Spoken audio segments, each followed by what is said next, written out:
Welcome back to my channel. Masih bersama saya, your host Super Dad Joki Dewa.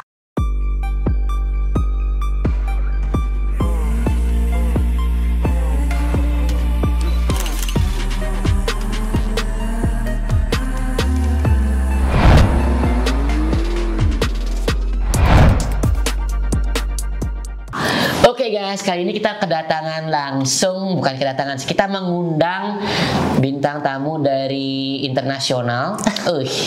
Sandra Bullock aja kalah ini. Kebetulan beliau profesinya nomor 1 sebagai pembawa berita.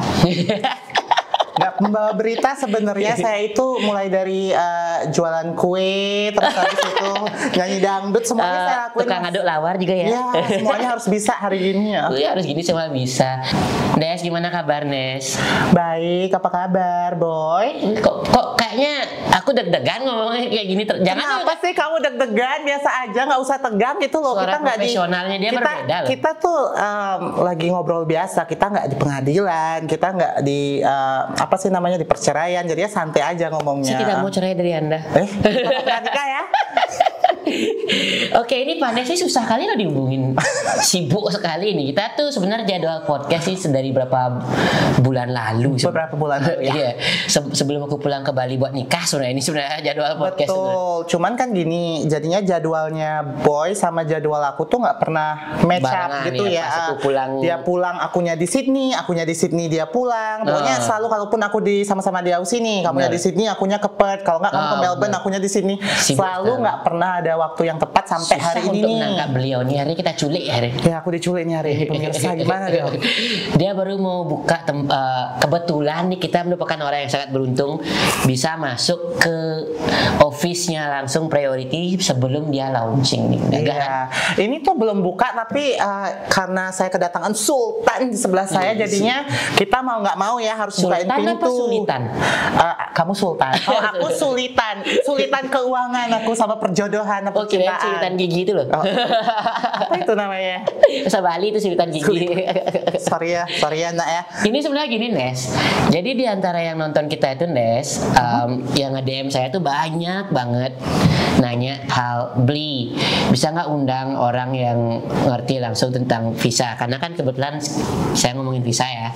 Tapi kan saya bukan agent. Selalu saya ngomong gitu karena saya bukan agent. Jadi apapun yang saya bilang di monolog atau apapun yang ada di podcast ini itu sebenarnya bukan legal advice yang kemarin-kemarin. Sekarang pun juga nggak legal advice sebenarnya. Tapi at least punya profesional langsung yang berhubungan dengan orangnya gitu loh. Ini jadinya ada disclaimer dulu ya. Kita sebenarnya nggak boleh memberikan legal advice ke orang-orang karena kita bukan, ya karena diriku, kita itu bukan registered migration agent ataupun migration lawyer. Jadinya jangan ambil ini sebagai migration advice, ya lebih ambil ini kayak ya udah kita discuss biasa aja gitu loh. At least profesional. Jadinya itu yang harus diketahui karena kita tidak mau kita nanti dituntut atau dipermasalahkan, ya kan hidup udah sekali masa dipermasalahkan. Nah, jadi itu yang pertama. Tapi kita berbicara berdasarkan pengalaman kita aja gitu loh, apa yang kita rasain, apa yang kita tahu, jadi kita lebih sharing aja gitu. Lumayan kebetulan kita berdua udah semakin cupu di sini, bukan kita cupu, sudah suku. Udah semakin lama kita di sini, udah lebih dari 1 dekade malahan. Oh iya, lebih 1 dekade berapa, 10 tahun nih? 10 tahun ya, lebih kali aku ngomong saya nggak tahu 1 dekade itu apa sih. Oke deh, sebelum kita ngomongin hal berat-berat, mending kita kenalan dulu biar orang pada makin kenal juga siapa Anda. Kenapa Anda menjadi orang legend di Australia itu, kenapa? Nggak legend sebenarnya. Perkenalkan, nama saya Pandes. Orang juga tahu saya Candice ya. Candice itu apa nih? Nama baru saya, karena saya baru ganti nama sebenarnya. Oh, Candice Pandes itu emang nama Nggak, nama awalnya tuh Pandes sebenarnya. Tapi kan kalau di sini tuh orang panggil Pandes tuh agak-agak ya. Orang kadang bukan gitu, kadang Panda. Jadi aku dikira Panda kadang. Terus kadang aku pokoknya salah mulu mereka pronounce-nya. Coba kalau kamu agak sedikit berisi dibilanglah Panda. Ya makanya kalau under eye udah dapet nih, cuman kurang gemuk aja. Kemarin sempat gemuk, cuman ya udahlah. Terima kasih Ozempic. Nah lanjut. lanjut. Terus kayak di situ kamu proper daftarin namanya tuh? Ya, jadinya kemarin aku sempat ganti, banyak yang diganti ya, nggak cuma nama ya, kepribadian juga. Aku sih pengen ganti nasib, cuman kan nggak bisa ya. Udah ganti nasib? Oh, belum. Udah ini. Belum. On the way. Jadinya aku kita tuh harus melalui tahapan hukum yang sesuai ya. Jadinya kita melalui pengadilan gitu ya, ganti nama sampai nanti. Di Bali juga ganti nama? Bali, ganti namanya bukan di cuma Bali. di sini doang? Di sini malah nggak, karena kan aku masih pakai paspor Indonesia. Jadinya segala procedures yang berhubungan dengan ganti nama ataupun ganti perubahan-perubahan itu harus dilakukan melalui court yang ada di Indonesia gitu. Awalnya aku kira bakal ribet, tapi ternyata kalau kita udah tahu step by stepnya nggak terlalu, cuman ya memang di awal karena ada consultation ya, kita harus tahu yang mana step pertama, apa yang disiapin, itu memang agak sedikit overwhelm, tapi setelah dilakukan nggak juga gitu loh. Asalkan sendirian pakai orang dalam? Sendirian sih ya. Bisa? Maksudnya ada orang dalam yang ngebantu, dalam artian cuma ngasih informasi nanti ini. Kebetulan ada temennya yang kerja di court itu, di pengadilan, cuma ngasih tahu nanti yang disiapkan ini gitu loh. Itu aja sih, jadinya nggak ada campur tangan orang dalam atau yang berhubungan dengan ngasih uang gitu, enggak. Jadi kita langsung panggil nama lengkapnya Candice Pandes di bawahnya ini. Oke, terima kasih. Karangio. Kalau boleh tahu nih sudah berapa lama di sini, Nes? Dari September 2011. Jadinya kalau dihitung-hitung sekarang sudah 12 tahun lebih ya. 13 kan? Belum dong, karena kan September ini 11 baru. loh. Enggak dong. Matematikanya nih bagaimana ya Bapak ya matematikanya? Bener kan 2011 kan? Sekarang 2024. Ya, tapi itu kan September. Ini masih bulan Februari ya kan ya. Jadinya tuh masih berapa ya? 12 tahun lebih ya harusnya ya. Udah lama kamu di sini. Gimana rasanya kamu tinggal lama sini, Mas? Gini, jadinya di awal-awal itu sebenarnya aku nyampe Sydney itu tidak sesuai dengan gimana ya? Aku tuh di Bali itu jadi orang yang agak nggak jelas. Maksudnya kayak kita aku kan berdua emang Bali kita ingat nggak orang aku kenal si Boy ini dari Bali loh. Dan sebelum kita nyampe di Sydney kita kan pakai agent yang sama. Boleh nyebut nama nggak sih? Boleh. Kita pakai Dike dulu nih. Nah, si Dike Bali ya. Jadi dirimu nyampe maksudnya kita ketemu Dike Bali terus kita sama-sama nge-launch visa, tapi kayaknya aku nyampe duluan berapa minggu atau bulan gitu ya. Nah, jadinya pertama kali kita kenal tuh gara-gara ikut gini ngomongin bahasa Inggris. English course gitu English ya. Course ya. Yang di kamu kan nggak ikut. Kamu ikut di Bali. Iya, terus di sini nggak ikut nggak? Yang di Bali nggak ikut, yang di sini ikut. Oh gitu. Sebenarnya dua-duanya nggak ikut, cuman gara-gara. Tapi kan nongol di kelasnya itu gitu. Kan ada maksud dan tujuan tertentu. Oke. Oh ya tahu, saya tahu. Tapi ketemu di situ lah ya dia, makanya aku kenal sama dia. Yes, betul. Dan bahasa Inggris beliau tuh dari sebelum berangkat pun dah. Nggak ada. Itu semuanya hanya fiktif belaka pemirsa. Itu hanya cover doang ya? Iya, itu sebenarnya di luarnya aja muncrat-muncrat, dalamnya malah itu kayak gimana ya, kayak tsunami, di depannya doang yang tinggi, dalamnya tuh rendah gitu. Gitu. Kan suka sombong. Emang kita berdua sombong ya. Panes tuh raja sombong ya, Pak. Terus Nes, kamu di sini awalnya tuh sampai selama ini apakah gimana tuh, kita ngomong visa sedikit ya. Gimana perjalanan visa itu, apakah dari dulu sampai sekarang masih visa yang sama atau enggak, beda dong. Kita gini, jadinya aku yakin setiap orang itu punya journey yang beda. Jadinya ada orang tuh mungkin baru habis setahun mereka obtaining PR langsung dapat, ada yang langsung PR malah dari Indonesia, ada yang udah let's say belasan tahun tapi belum PR juga. Karena itu tuh kembali lagi ke satu let's say ke aku bilang nasib ya. Nasib orang itu benar-benar tuh udah ditentuin. Kadang kita ngelakuin sesuatu yang benar-benar udah maksimal tapi ya belum jalannya, itu karena nasib gitu. Kadang orang yang nggak ngapa-ngapain aja udah langsung dapet PR gitu ya. Yang kedua lebih ke ini juga ke kualifikasi orang tersebut ya. Jadinya kalau misalnya orang tersebut memang qualified di bidang tertentu yang memang diperlukan atau shortage gitu di Australia untuk occupationnya, ya jadinya bisa ada jalan ke PR-nya gitu loh. Jadinya lebih, kalau aku bilang setiap orang tuh punya jalannya masing-masing, tapi untuk di case aku memang mulainya dari student visa dulu gitu ya, sekian tahun, terus habis itu baru aku dapat PR entah berapa tahun kemudian gitu, 4-5 tahun kemudian. Pakai skill visa ya tuh ya kan? Rahasia rahasia? Enggak. Ih, nanti pemirsa itu ngudik-ngudik semuanya dicari tahu gak sih? Nanti dibilang lah gue pacaran sama yang punya Commonwealth semua. Capek. Semoga bener Yang ya. punya Commonwealth? Lu ada yang bilang begitu tahu, katanya ini dia tuh ini. Kalau apa ya itu? kalau kayak gini mas saya udah nggak kerja lagi Pak. Saya udah sebentar di Paris, sebentar di Itali gitu. Tahu Tapi kenapa kan mereka kayak gitu? Kenapa? Karena Anda setiap hari beli tas Hermes, tas segala macam, banyak Oke, sekali. Ini sebenarnya ya, sebenarnya nih dicari-cari ini. Podcast ini sebenarnya kan untuk memberikan informasi lebih tentang visa, tapi kenapa jadi julitin saya? Saya kan kurang ngerti ya. Kita kan perkenalan dulu. biar kenal. Kenalannya tuh sampai ngudik-ngudik. Oke gini, jadinya ada orang tuh bilang, aduh kenapa sih kamu beli tas mahal-mahal, beli gini mahal-mahal. Saya itu tuh suka fashion tuh pertama, tapi kedua saya juga pakai otak dikit, walaupun otak saya tuh minus ya, tapi saya pakai. Jadinya saya beli barang-barang itu tuh murah dulunya waktu zaman 2012 itu harga satu tas berapa sih? Paling $3.000, $4.000. Sekarang Masa? iya sekarang jadi 17-18 ribu ya kan, kalau dijual kan ngasilin duit ya. Serius, tapi orang-orang kan ngelihatnya kayak dari on 3.000? gitu. Iya zaman dulu Dari 3-4 ribu. Iya sekarang tuh let's say Chanel 30 jutaan deh, guys. Dia tuh beli 30 juta tas, dijual sekarang 180 juta. enggak, Wow. itu beli barunya 180. Kalau dijual kan nggak mungkin segitu ya, paling ya berapa, tapi pasti ngasilin gitu loh. Saya lebih ngelihat ke Menurut invest kamu ya. tuh invest ya tas kayak gitu kan? Nggak juga, lebih kepake, tapi kalau kebetulan begitu ya sudah. Bener nggak sih, daripada ngabisin duit buat laki ya kan? Benar ini. Ini otak pebisnis dari dulu tadi, makanya dia sekarang sukses mantap kayak gini. Tuhan Astum makasih ya. karir. Belum sih, saya masih merangkak, ini masih bayi ya. Terus masalah kerjaan, Des. Dari dulu kamu kerja visa atau apa dulu pernah kerja yang lain-lain? Gini, jadi awal-awal datang itu aku Justru aku pengen kerjanya ngasih, aku pengen kamu nge-share terbuka-bukaan semua ini. Oke. Kalau orang yang nonton ini kan orang-orang tahu kalau di Sydney itu, oh enak ya di Sydney. Semua orang kok pasti posting enak-enaknya aja kan, apalagi di Ya, Instagram. betul. Dapat gaji Ya. 50 juta satu hari, ada kayak gitu kan. 50 juta sehari ngapain jual diri ya? Gue gak ngerti lagi apa jual organ. Ada yang kayak gitu loh. Maksudnya kan sekarang kayak gue tahu seorang pandai yang punya tas Hermes 12. Nggak gitu ya ampun. Pernah Ini juga gua jadi melewati teriak-teriak masa nih. seperti itu. Oke, pertama kali aku nyampe, aku inget banget nih. Pertama kali aku nyampe, kalau nggak salah aku tuh kerja di salah satu coffee shop di North Sydney ya. Oh pernah juga kerja di coffee shop? Pernah dong, waktu itu tuh aku dimasukin temen.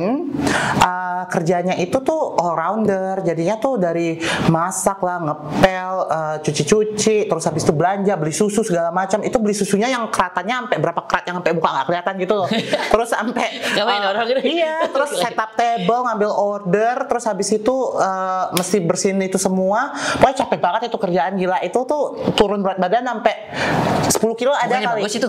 Which is bagus sebenarnya kalau dipikir-pikir daripada sekarang kan. Harus dot lemak yang mendingan itu. Udah kamu turun berat badan dibayar lagi dong? Iya, cuman waktu itu bayarannya nggak bagus, jujur aja. Karena kan 2011 ya kan memang belum inflasi dan yang lain-lain, jadi bayarnya cuma sedikit. Cuman waktu itu ya aku kerjanya cuma ngikutin jam aja, kayak seminggu tuh 20 jam kayak gitu, 18 jam. Jadi ngasilnya cuma berapa ratus dolar gitu seminggu, which is habis buat bayar rent rumah aja gitu loh. Jadinya itu dulu berapa bulan, tapi nggak kuat gitu ya, nggak kuat. Akhirnya apalagi ya kerjaannya ya, sempat kerja di kayak apa sih namanya yang apa sih namanya Boots itu boot itu ya. Oh kamu Boots. sempat jadi sales? Iya, jadi aku pernah kerja di situ, tapi cuman berapa minggu gitu, karena itu beneran salut buat yang kerja di situ. Gila, itu tuh mesti berdiri dari jam, let's say bukanya jam 10 pagi gitu ya, sampai jam let's say 9 malam gitu, itu berdiri tok boy. Jadinya breaknya itu cuma 30 menit yang buat makan, jadi sisanya itu berdiri. Ya ampun, itu varises keluar semua ya. Kan sama aja tuh kayak orang-orang kerja di kafe. Enggak juga. Aku ngerasa kalau kafe itu kita masih ada movementnya banyak. Jadinya kita ngambil order, kita misalnya masih masak, masih belanja, masih ada movement, ada jalan itu gitu. berdiri kan Kalau bisa itu jalan-jalan tuh juga? Enggak juga. Jadinya tuh orang ke shop itu tuh nggak serami orang belanja pada umumnya gitu loh. Aku ngerasa mungkin waktu itu aja Mungkin ya kali karena ya. sepi kali.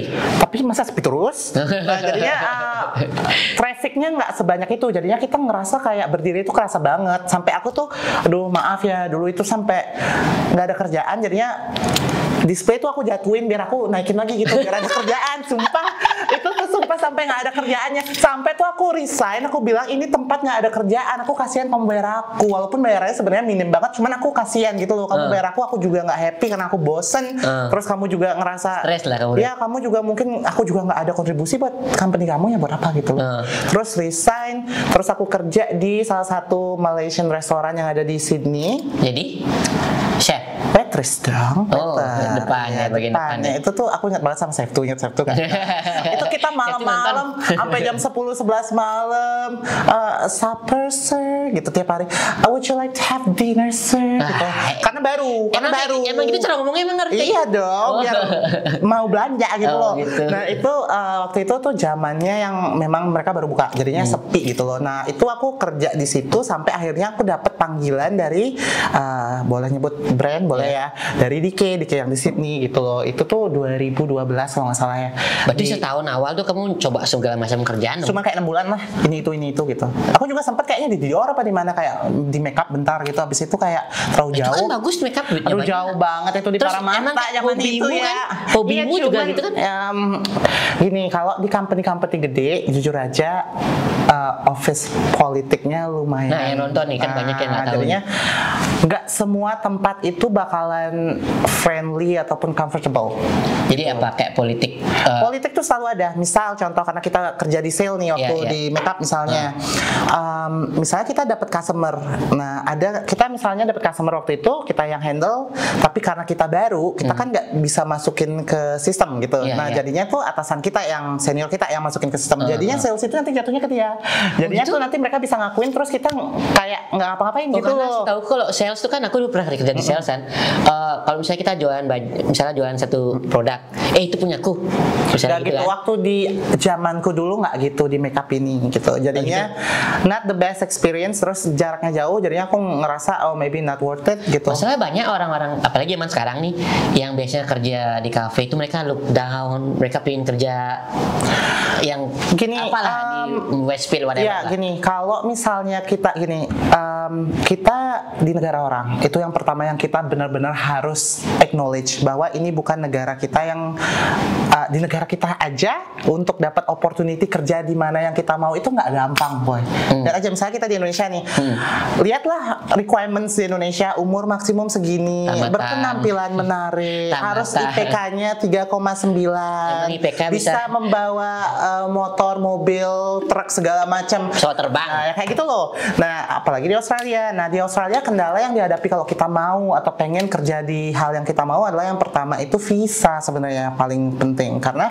kebanyakan kerja yang solid itu minta visanya itu udah yang permanen gitu. Entah dirimu ganti ke citizen sini atau dirimu udah punya visa yang ya temporary visa atau permanen visa yang memang allowing dirimu untuk kerja full time. Itu pertama. Kedua, language barrier itu yang sering banget terjadi. Kita misalnya mau ke company yang bagus, gimana mereka itu let's say rata-rata yang kerja itu walaupun multicultural tapi tetap mungkin 9%-nya tuh English-nya tuh udah kayak air mengalir di samudra. Nah, kita yang masih kita masih kelas buat ya. Jadi kita mau ngomong apa masih mikir dulu, ini di bahasa Inggrisnya apa? Mereka udah nyampe Wollongong, kita baru nyampe sentral ya kan.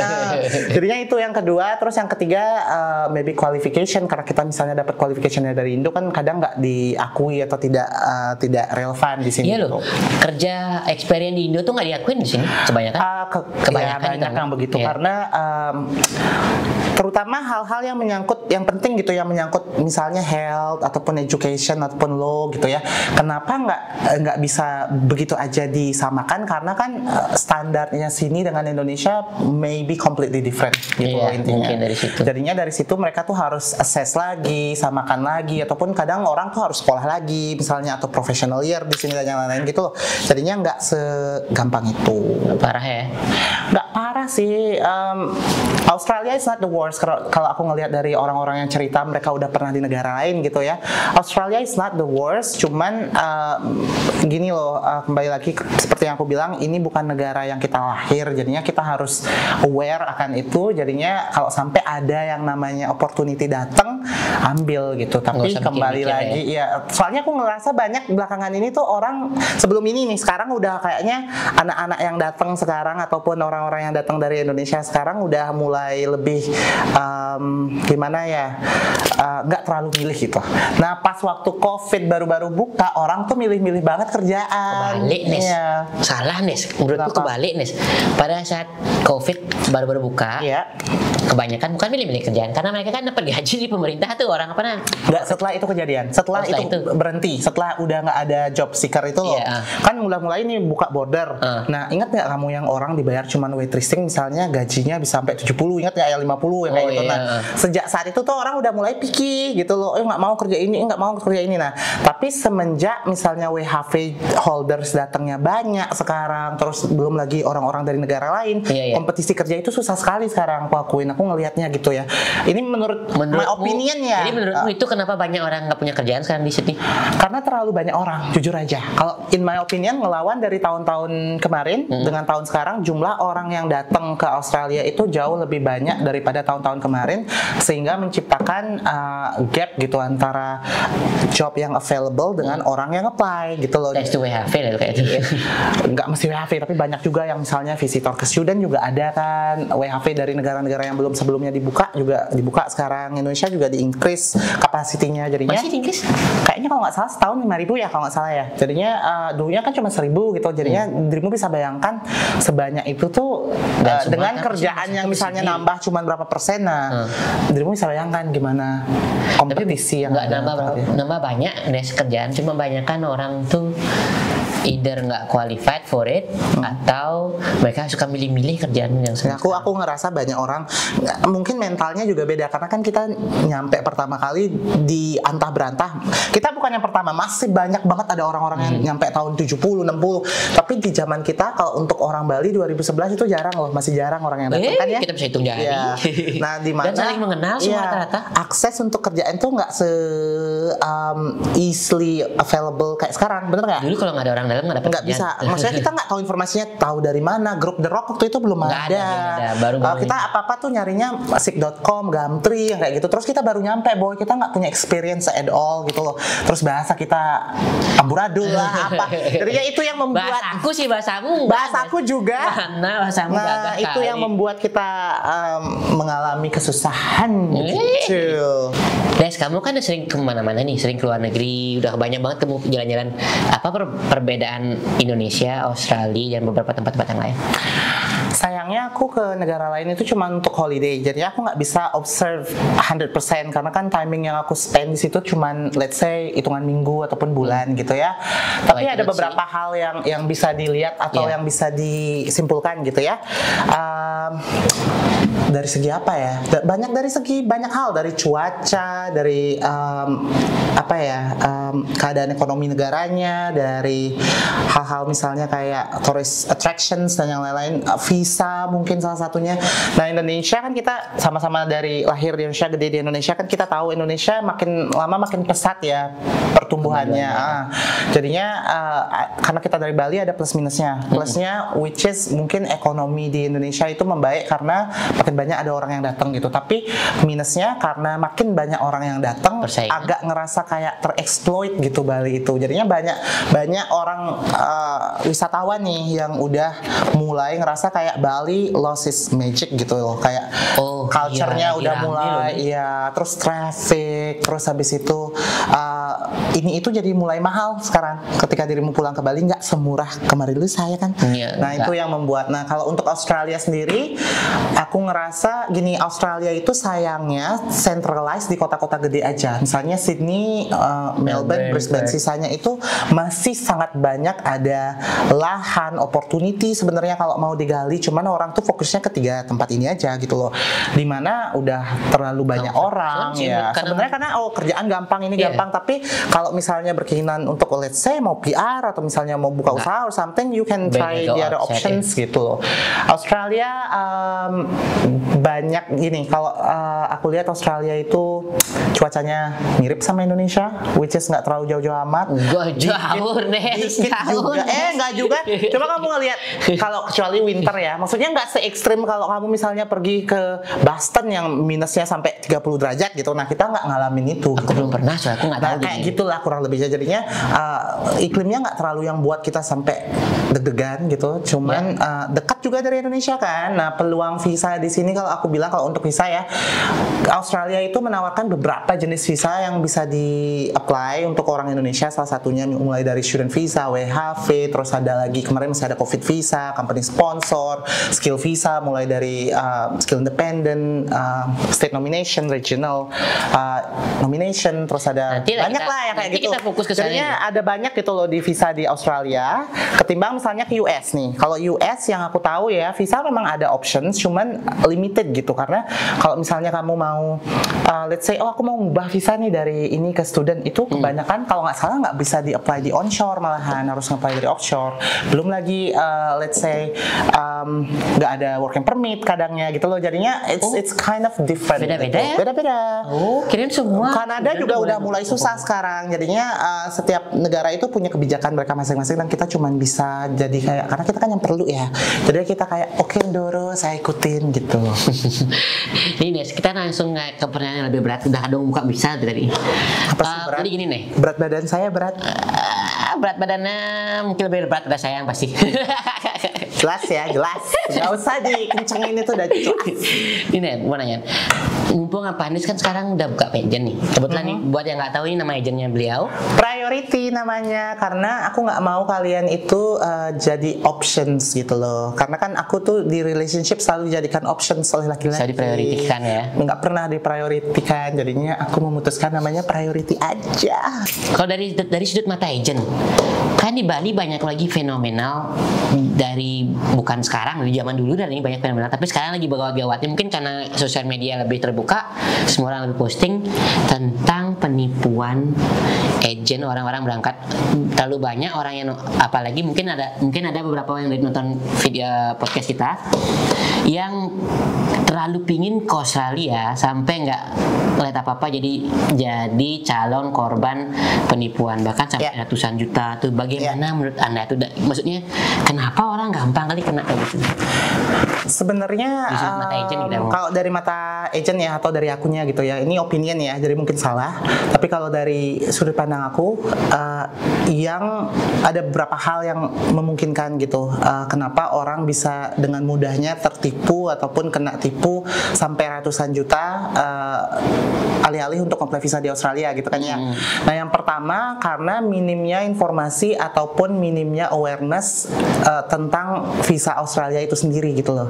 Jadinya gini, minimnya sebenarnya informasi itu ada di websitenya imi.gov.au ataupun official website gitu tuh selalu ada. Cuman kan permasalahannya mungkin orang-orang kita yang memang kurang they didn't do their homework gitu loh. Dia kurang mungkin literasi ataupun kurang niat gitu untuk ngecekin apakah memang jenis visa itu ada, requirement-nya apa, eligibility-nya apa, fee-nya berapa. Jadi itu yang aku rasa nomor satu sebenarnya yang paling utama kenapa banyak orang bisa kena tipu, karena mereka tuh either nggak tahu atau nggak mau tahu atau nggak mau susah, jadinya nganggap bahwa oke, saya percayakan ke orang ini gitu loh, karena mereka nggak tahu gitu loh, nggak mau tahu. Walaupun gitu. Mereka nyari tahu, tetap aja mereka nyari agent. Ada orang yang memang bisa nge-apply sendiri boy tanpa agent, maksudnya ada yang memang well prepared enough gitu ada. Tapi memang lebih banyak orang memang menggunakan agent. Cuman kan gini, yang pertama karena kurangnya niat ataupun awareness, yang kedua terlalu percaya sama orang juga salah, jujur aja. Gimana mencari kita nggak percaya sama orang? Gini, kalau misalnya sesuatu itu, ini nggak cuma visa, apapun. Kalau apapun itu too good to be true, biasanya itu untrue, dah gitu aja. Misalnya kamu ngerasa oke, harga apartemennya udah $10.000 gitu, mau beli nggak kamu? Misalnya di Sydney. Apartemen apa $10.000? Ya, misalnya di Wall Tower udah $10.000. Impossible. Nah kayak gitu kan. Nah tapi orang kan yang nggak ngerti market, nggak ngecek harga market, nah mungkin aja udah ngerasa itu murah ya, bener. Iya kayak gitu loh. Itu yang mungkin terjadi.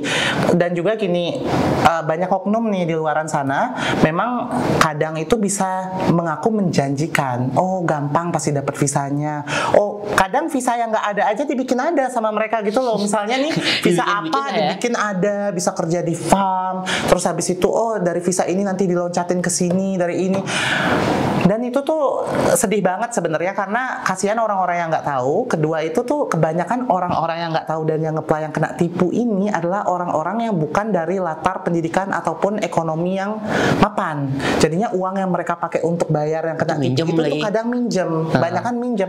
Bayangin atau itu nggak cuma 1 juta ya, atau jual something gitu loh. Nah itu sampai ratusan juta. Bayangin kamu gimana rasanya ketika kamu udah ditipu dan kamu harus membayar sisa utang yang kamu pakai untuk bisa udah ke Australia gitu loh. Iya, bingung. Iya, itu tuh. Ada kemarin bunuh diri nih kayak itu. Oh my god. Aku dengar itu dari daerah Banyuwangi kalau nggak salah tuh. Oh my god. Ini aku baca. Makanya jadinya nih mumpung ada podcast gini tolong lebih aware gitu loh. Jadinya gini, kalau semua seperti yang dibilang sama agent-agent itu ataupun oknum tertentu nih yang gampang bisa, udah semua Indonesia pindah ke Australia gitu loh intinya. Apa gunanya Australia punya migration intake per tahun yang berapa ratus ribu, sekarang kamu bisa bawa sekian billion orang ke Australia, kan nggak mungkin. Jadinya tuh gini bahasa kasarnya, kenapa kita bisa ada di Australia? Karena adanya visa, itu pertama. Kenapa ada visa? Karena Australia butuh kita. Kenapa Australia butuh kita? Karena untuk nge-fill something yang mereka nggak punya atau yang kosong. Nah yang kosong itu adalah something yang highly skilled menurut Australia. Nah apakah kita highly skilled nih? Nah itu pertanyaannya. Makin kecil. Iya makin iya. Apakah kita highly skilled? Itu pertanyaannya. Apakah kita eligible? Apakah kriterianya applied untuk kita? Boleh tanya kita nggak apa sih highly skill yang sekarang? Ada banyak sebenarnya. Jadi ini harus konsul ke migration agent nanti ya, biar aku nggak kena sue gara-gara begini. Jangan sue aku. Nah jadinya gini, ada banyak di websitenya Department of Home Affairs itu ada banyak sekali, ada ratusan. Ya ada di link di bawah ini. Tapi mulai dari trade occupations, let's say mulai dari carpentry, terus kamu misalnya ngelihat painter, cabinet maker, kamu ngelihat electrician, terus otomotif gitu ya, terus ada lagi construction draft person, terus ada lagi apa lagi ya, air conditioning, itu ada banyak sebenarnya yang di trade level. Atau misalnya yang di level occupation yang lain kayak misalnya early childhood teacher, belum lagi kamu nanti ngelihat social worker, nurse, IT, segala jenis IT itu banyak banget. Lihat jadi ada banyak engineer, ada banyak sebenarnya. Biar nggak bingung. Iya. Lihat jadi bawah, dan kebanyakan itu dipakai senjata sama agent. Iya. Apa dari aku pernah lihat nih case yang benar nih, case yang benar-benar banget. Aku di tag sama orang. Apa nih, dibutuhkan welder bla bla bla bla dari Bali, nggak perlu pengalaman apapun kita berangkatkan kamu buat jadi welder. Lebih hati-hati bagian itu ya, karena gini, how does it work ya, gitu. karena mungkin ini setauku ya, jadi kembali lagi ingat nanti konsult ke migration agent, tapi setauku berdasarkan websitenya imigrasi dan dari informasi-informasi dari migration agent yang aku dapetin, intinya kalau misalnya ujung-ujungnya kalian mau nge-apply skill visa yang nanti mengarahnya kebanyakan ke permanent visa ya ngarahnya ya. Orang kan nge-apply itu buat pengen jadi PR, jadi PR gitu ya. Nah jadinya itu ada beberapa jenis visa. Jadi mulai dari skill independent seperti aku bilang tadi, state nomination, regional nomination, company sponsor, regional company sponsor, ada DAMA, ada segala jenisnya. Tapi kebanyakan dari visa-visa tersebut memerlukan satu, kamu harus punya qualification di bidang tersebut di level yang dibutuhkan. Maksudnya pendidikan. Ya. Jadi misalnya contoh ada yang minta cuma certificate level, ada yang minta bachelor, ada yang minta masters. Jadinya tergantung dari occupationnya yang di request itu di skill assessment apa. Kedua, kita harus memenuhi kriteria dari skill assessment. Kebanyakan ini perlu skill assessment. Nah, skill assessment itu ada yang minta kita harus punya work experience di bidang itu, di ada yang kan ya, boleh di Indo, boleh di sini atau negara lain, tergantung kan nanti. Ada juga yang minta English levelnya harus misalnya proficient kah atau apa gitu. Jadinya nggak segampang yang misalnya saya lulusan ini, saya mau pergi ke Australia sekarang, it's not that simple gitu. Jadinya mereka tuh harus skill assess kamu, ataupun misalnya diberangkatkan under company sponsor harus dapat company dulu, company-nya harus nge-launch nomination. It's a complex procedures gitu loh, nggak yang cuman ya ini langsung saya apply. Yang tulis di iklan. Kalian mau jadi welder atau mau jadi, sekarang udah zaman dulu kebanyakan kalau kalian mau kerja di kebun, kebanyakan kayak itu saya bisa agen-agen yang palsu itu kerja kebun gaji sekian, mau berangkat silakan daftar, bayar sekian ratus juta, 80 juta, 70 juta, nggak tahu, udah beda-beda kan. Tapi sekarang udah pintar mereka, mungkin karena kerja kebun itu identik dengan penipuan. Ya karena nggak gini loh bahasa kasarnya, jenis visanya apa dulu? Kerja ke kebun. Sekarang makanya aku tahu nih, agriculture visa. Buat yang nonton, jangan mentang-mentang karena itu udah bukan kebun, kerja kebun sekarang, maka kerjanya sudah sedikit di upgrade ya, di upgrade ya. Welder lah, kerja di ternak macam-macam lah. Itu sama aja bro, karena kalian nggak punya qualification apapun di Indonesia buat berangkat ke sini. buat daftarin, karena kan mereka bilang gaji sekian, kalau mau silakan daftar bayar sekian. Itu kan sama aja kayak kerja di kebun itu. Jadinya kembali lagi ke semua orang yang beringin lagi bahasanya, beringin ke Australia, beringin ke pohon ya. Nah, kalau kalian ingin ke Australia, cek dulu jenis visanya apa, terus ngeliat dulu di websitenya imigrasi requirement-nya untuk nge-apply visa itu apa. Nah, kalian tuh punya atau nggak, satu aja ada yang kurang, visa kalian bisa aja nggak eligible atau bisa aja di refuse gitu loh. Jadinya pastikan bahwa kalian eligible dulu. Kedua, kalau kalian misalnya punya uang lebih atau misalnya punya waktu lebih, kalian boleh consult ke profesional yang memang ngerjain beginian gitu loh. Jadi jangan, itu dah, aku mau tanya sekarang, gimana cara kita tahu agent itu? Nah, kalau misalnya migration agent, kita bahas dulu selain too good to be true ya nih. Iya, jadi gini, kalau untuk Australia sendiri kan ada orang nge-apply yang buat skill visa, ada yang buat nge-apply education ataupun something yang tidak related dengan skill visa gitu ya, misalnya ya. Ujungnya mereka pengen kerja gitu. Kan ada misalnya kayak OHV atau student kan bisa. Nah, itu tuh tidak memerlukan MARA sebenarnya sampai saat ini. MARA itu tuh migration agent registration gitu loh. Gitu. Nah, jadinya tuh orang biasa aja bisa sebenarnya untuk buka agent, maksudnya tanpa harus ada MARA untuk beberapa jenis visa tersebut gitu loh. Cuman kalau misalnya berurusan dengan, let's say saya mau nge-apply visa, saya mau nge-apply yang berurusan dengan permanent visa, skill visa, kita saranin cari yang memang registered MARA gitu loh. Jadinya tuh ada beberapa agency ataupun perorangan yang memang terregistered MARA. Itu pertama, jika memang mau consult ke mereka. Tapi biasanya mereka itu nge-charge biaya konsultasi biasanya. Itu buat orang yang di sini nih. Sekarang banyak kan tipu bukan. Nah, di Indonesia ada ya, jarang banget ada yang punya MARA di Indonesia. Nah, gitu, itu yang pertanyaannya kan buat tapi kan nonton jarang banget ada orang yang langsung apply PR dari Indonesia, jarang. Mereka tuh biasanya mau langsung boro-boro nge-apply PR. Mereka tuh pengen buat kerja. Buat kerja, misalnya mereka mau nge-apply misalnya kayak student visa, WHV kayak gitu ya, atau tourist visa.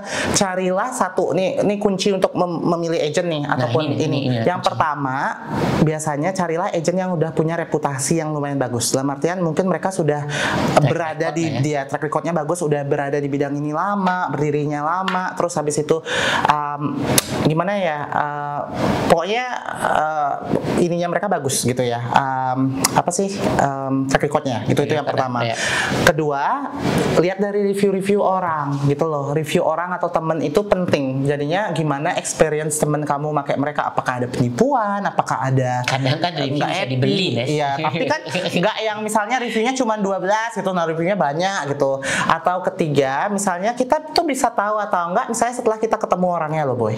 Kalau something is too easy, nah itu aja tuh giveaway-nya tuh gitu, too good to be true. Kalau terlalu easy, bisa, oh saya bisa buatin. Atau terlalu dodgy misalnya, bisa nih saya bisa buatin bank statement ya kayak gitu-gitu. Nah, itu red warning ya, udah warning itu kalau kayak begitu, jadinya udah nggak benar gitu loh. Nah, jadinya kalau aku bilang itu sih cara milih agentnya. Keempat mungkin pastiin juga kalau misalnya milih agent dari Indonesia gitu ya, pastikan mereka tuh sudah terregister di Indonesianya gitu loh kalau bisa. Cara ngecek register di mana nih? Dalam artian tuh mereka terregister under company kalau bisa, bukan yang perorangan. Berarti gitu. kayak PT ya? PT kalau bisa gitu, jadinya lebih meyakinkan gitu. Walaupun aku nggak mendiskreditkan orang yang misalnya perorangan, ya ada oknum kadang memang, tapi lebih sedikit jumlahnya karena mereka sudah terbayar ini itu gitu loh, sampai nyari notaris, sampai nyari tempat itu kan mereka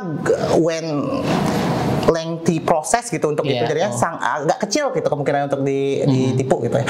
Nah, tapi aku nggak mendiskreditkan orang-orang yang memang misalnya dari rumahan misalnya atau perorangan misalnya, atau baru memulai karir. Aku pun begitu mulai karir, jadinya nggak mendiskreditkan orang-orang tersebut gitu loh. Ada banyak yang misalnya perorangan bisa bantu dan memang lancar ya, yowis gitu. Yang penting pokoknya satu aja, jangan terlalu percaya kalau itu terlalu gampang. Masalahnya perorangan itu sedikit yang bagus, sisanya kebanyakan yang enggak. Nipu gitu ya. Makanya hati-hati guys. Tapi kamu kan aku nggak bisa saya ngasih tahu siapa yang nipu, siapa yang enggak ya. Aku bukan cenayang, cuman intinya hati-hati di bagian gitu ya. Hati-hati di bagian pas ngasih uang juga gitu loh. Gimana maksudnya? Gini loh, kalau untuk jenis visa tertentu 100 juta make sense. Kak, biaya visanya segitu gitu loh intinya. Itu udah balik lagi ke minim literasi dah tuh. Iya, makanya lah kalian tolong baca lah. Gimana sih? Aku emosi jadinya. Ada mau diberangkatin ke Australia pakai visa turis, padahal ngakunya visa nggak tahu lah apa kayak ngakuin. Ya, aku pernah kejadian dulu waktu aku kerja. Nah, ini pertanyaanku sekarang nih. yang aku visa turis kayak gitu bla bla bla, akhirnya kesini bayar 100 juta, padahal tuh visa turis kalian bisa 1 juta lo ngeplay sendiri. Nah, Gak aku mau bisa 1 juta mahal sekarang ya. Ya 2 juta lah. Ngeplay sendiri kita ngomong Nes, bukan pakai agent. Sekarang aku nanya Panes, berdasarkan pengalaman kan Panes udah kerja bertahun-tahun jadi agent nih, pernah nggak mengalami atau mendengar langsung orang yang kena tipu? Pernah. Langsung deal. Ada waktu itu tuh aku masih kerja di agent sebelumnya. Gini, jadinya orang tersebut datang pakai visitor visa, ya, suami istri, orang Bali. Udah nyampe di sini nih? Udah di sini udah dari berapa tahun yang lalu. Mereka berdua itu pasangan suami istri udah agak berumur ya, maksudnya di atas aku, jadinya aku sebut beliau aja ya. Beliau berdua ini datang pakai visitor visa. Ada agentnya itu lokasinya di Chinatown setauku dulu, tapi kayaknya udah nggak ada lagi sekarang. Agent kalau nggak salah nationality-nya Chinese kalau nggak salah ya. Nyebut nyaman lah. Aku tahu kayaknya orang tuh. Tahu kan orang itu kan ya. Dia ngeplain aku dulu. Itulah. Visa itu kan ya. Jadinya tuh datang nih ke aku waktu aku masih kerja di agent sebelumnya. Mereka bilang gimana ya? Mereka tuh awalnya kayak bingung gitu. Option mana yang mau diambil karena kan mereka tuh sudah disiapkan loh boy. Jadinya dari Bali itu mereka bayar ratusan juta per orang kali 2 nih. Kok dari Bali kok dia bisa kenal sama orang? Nggak ngerti, artinya ada orang yang nyalurin gitu loh. Nah si Mister ini Pipip ya. Mister L ini dia itu kayaknya punya penyalur gitu loh. Yang memang kayaknya sampai si 2 orang ini tahu gitu loh di Bali. Bener nggak sih? Kok dari Bali bisa ngeplay visa turis ke orang ini loh? Iya, dan ini tuh mereka udah disiapin semua. Ini bayar 100 udah dikasih tahu nih, udah ada teksnya. Sekalinya nyampe di Australia nanti kita applyin visa, bisa nyebut nggak sih di sini? Bisa. Kita applyin visa protection gitu katanya mereka gitu loh. Terus nih orang ini datang ke aku, 2 pasangan ini, si beliau ini datang ke aku, tanya, saya tuh harusnya nge-apply protection visa, harusnya ini nih chatnya, saya udah bayar 100 juta per orang. Jadi bayarnya 200 juta? Iya, enggak itu 100 juta baru turis visanya aja, nanti protection dicas lagi sama dia. Berapa sih? Gitu loh. Makanya aku langsungnya, terus aku mesti jelasin dong, protection visa itu enggak. 1 orang tuh apa 2 orang? Iya, 1 orang 100 juta plus bayar lagi berapa ribu lagi nanti ketika udah dibubahin ke protectionnya. Nes, kayak aku ada di bisnis yang salah nih Nes. Ya, harusnya kita ngelakuin gitu loh, kayak langsung. Makanya dikasih tahu kayak begitu dong. Terus aku mesti jelasin dong, protection visa itu not for everybody gitu loh. Apakah kita memang di negara yang sedang berkonflik, berperang, apa kita kalau kembali ke Indonesia kita meninggal. Ya mereka kan baru tahu di detik itu dikasih tahu, baru tahu mereka udah nyampe di sini gitu ya. tahu. Terus kita harus kasih tahu kok sekalinya nge-apply protection visa ini kamu nggak bisa ke visa lain, ke negara lain aja kamu susah, nanti anak-anakmu nanti bakalan bermasalah segala macam. Kita jelasin itu semua baru mereka sadar. Akhirnya mereka instead of nge-apply itu mereka akhirnya mencoba peruntungan untuk apply student visa dan akhirnya ke granted gitu loh. Bisa? Karena kan mereka belum nge-apply protection visanya. Mereka baru datang berapa hari pakai visitor gitu loh. Tapi uangnya udah diambil yang ratusan juta itu. Nah makanya dari situ tuh mereka benar-benar nggak tahu, nggak paham gitu. Nah itu karena apa? Karena kurangnya kesadaran, kurangnya awareness, dan kurangnya keinginan untuk cari tahu atau untuk belajar gitu loh. Tapi itu 200 waktu itu orang kena. Iya. Itu ini buat turis itu wisata bisa lagi. Birkin bag. Tahun dulu tuh. Zaman dulu banget. Ada sekitaran 3 tahunan yang lalu. 3 tahun 4 tahun yang lalu. Iya sebelum Covid kayaknya. Biar orang yang nggak tahu ya, protection visa itu kalau kalian sudah ngeplay itu udah nggak mungkin kemana-mana lagi, nggak bisa pindah visa apapun selain bisa nikah sama orang sini. Iya, teknik kamu nggak bisa disponsorin, susah gini loh. Jadinya kembali lagi protection visa itu kan intinya Australia harus memprotek kita gitu loh. Kenapa kita harus diprotek gitu loh? Kenapa kita minta protection ke orang? Iya, kadang kan orang-orang tuh bikin alasan gitu, misalnya saya punya utang di Indonesia lah, emang Australia mau tanggung utang kamu atau mau tahu gitu kan, nggak tahu. Nah tapi memang pertama syarat ada banyak kalau nggak salah ya, ini nanti tanya ke migration agent kalian, aku bukan migration agent jadinya, yang aku tahu itu cuman ada jenis-jenisnya, ada yang namanya asylum, refugee, safe haven, ada jenisnya beda-beda. Jadinya ada yang misalnya requirementnya harus protection visa itu subclassnya berapa nih? Aku lupa ya, soalnya udah lama nggak kita lihat di dunia hiburan ya. Jadi buat orang yang ngeplay di Bali, takutnya dikasih tahu subclass ini itu ternyata protection visa itu kan kita nggak tahu. Gini, dia tuh harus dari negara yang berkonflik itu dulu, yang diakui misalnya sama Australia, misalnya kayak ya let's say gitu. Atau kedua, misalnya kita tuh datangnya pakai kapal yang asylum gitu loh, kapal yang ini sampai kayak orang renang-renang gitu, kayak gitu. Terus ada yang enggak, ada yang memang boleh enggak. Atau yang ketiga kita kayaknya yang setauku ya, kita enggak dari negara negara-negara ini, tapi kita itu punya alasan sendiri kenapa kita harus diprotek. Misal contoh nih, kalau misalnya Indonesia, let's say ada apa ya di Indonesia? Misalnya kita tahu secret negara atau secret apa yang kita misalnya kalau kita tahu tuh kita bakalan gitu ya. Dan itu tuh harus dibuktikan, nggak bisa cuma kita ngeklaim. Itu harus kita masuk ke surat kabar lah, ke berita TV segala macam. Nah itu baru dikonsider sama mereka. Ingat nggak zaman yang kemarin-kemarin ini lagi rame, YouTuber atau siapa itu yang terkenal, terus dia nyindir pemerintah tentang apa tuh, akhirnya kan ya, nah kayak gitu loh, berita gede itu kayaknya, kalau nggak salah mungkin bisa dikonsider yang kayak gitu. Kalau bisa kayak gitu, jadi ke protection bisa nggak dapat itu ya? Kembali lagi ke case officer, belum tentu juga, karena se important apa atau kompleks apa gitu loh masalahnya sampai dia harus gini. Karena kan misalnya nih dia tuh diancam oleh let's say Jakarta gitu orangnya, dia kan masih bisa pindah ke Bali, ke Medan, kemana gitu loh, dia imigrasi sampai segitu. Tapi kalau memang imigrasinya atau case officernya nganggap ini bener-bener nggak bisa banget, kalau dia sampai pulang nih terancam, nah itu baru mungkin dikasih. Atau misal contoh kalau kita dari negara-negara yang anti LGBT gitu misalnya, nah kita tuh terang-terangan being LGBT mungkin, nah itu mungkin bisa juga di consider, I don't know, maybe. Baik lagi, this is not rooted to truth. Emang kalau dari protection bisa jadi PR? Protection visa itu nanti PR. Oh, protection itu sama dengan PR nanti. Kalau udah dapet, kebanyakan nggak dapet. Yang aku tuh tahu beberapa orang yang dapat protection visa sampai ke PR, tapi mereka itu memang dari negara, misalnya contoh Irak, Iran, yang mereka datangnya itu pakai ini apa, sampai itu sedih banget loh boy, mereka tuh harus ke negara ini. Aku tahu orangnya, karena dia itu pacarnya teman-teman aku gitu aja, aku tahu beberapa. Jadinya tuh mereka datang tuh pakai kapal kecil gitu, di katanya di film-film berita di stop-stopin, iya. Terus habis itu karena mereka katanya ditembakin apa gimana gitu loh. Iya, karena mereka masuk ke jalur lautan yang ngelewatin gitu loh. Nah mereka itu sampai harus renang sekian kilo, di mana tuh mereka ngelihat anggota keluarganya mereka itu tenggelam meninggal di tempat. Coba kamu bayangin. Nah apakah separah itu kalian sampai harus diprotek gitu loh intinya? Kalau saya cuman punya utang tapi yang gitu tuh dapat dong ya? Dapat, barusan dapat gitu. Berarti mereka dapat. Nah kalau yang biasanya kalau orang Indonesia kan kebanyakan nge-play protection tuh karena kebiasaannya ya orang tuh salah informasi. Iya, banyak banget yang aku dikasih tahu teman. Karena gini, mereka nganggap sekalinya aku bridging aku bisa nge-apply work permit gitu kan, jadi bisa kerja full. Sudah bisa nggak bisa gitu. Nggak perlu sekolah, dapat Medicare. Ingat ya kamu Bambang, ingat ya itu tuh tidak segampang dan tidak seenak itu. Enak di awal aja bang, nanti beberapa tahun kemudian nyesel. Itu yang aku lihat, semua orang yang datang ke tempatku tuh pasti nyesel setelah. Ambigu kali omonganmu, kayak penyakit seksual itu enak awal-awal aja. Itu apa?